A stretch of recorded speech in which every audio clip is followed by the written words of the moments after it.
আগামী ইলেকশন কখন হবে, কিভাবে হবে, এটা জানতে চেয়েছেন। তারা জানতে চেয়েছেন যে সবগুলা দল রিফর্ম চাচ্ছে, সেই রিফর্মটা কি হতে পারে, আমরা কি চাচ্ছি।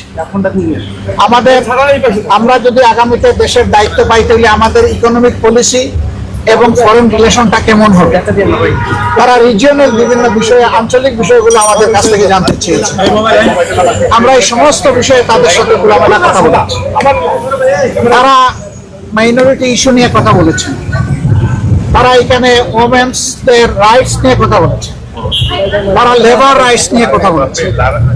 আমরা এই সবগুলো বিষয়ে তাদের সাথে কনভারসেশন করেছি। এর পাশাপাশি আমরা তাদেরকে অনুরোধ করেছি যে আমাদের দেশ এখন একটা ক্রিটিক্যাল জাংচারে আছে, একটা ক্রুশিয়াল টাইম পাস করছে।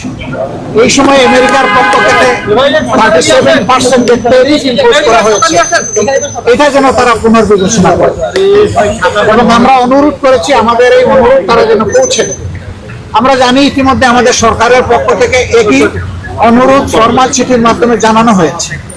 আমরা আশা করি যে তারা এইটুকু উপলব্ধি করে আমাদেরকে সহযোগিতা করবে। এবং আমরা কমিটমেন্ট বলেছি যে অলরেডি আমরা ডেমোক্রেটিক নর্মস আমরা আমাদের দলের ভিতরে গণতন্ত্র চর্চা করি এবং আমরা একই গণতন্ত্রের চর্চা করতে চাই। এর জন্য আমাদের যা করণীয় তাই আমরা করব। উদাহরণস্বরূপ আমরা বলেছি যে প্রত্যেকটা ক্রেডিবল ইলেকশনে আমরা অংশগ্রহণ করেছি। কম হোক বেশি হোক, সংসদের ভিতরে আমাদের ছিল।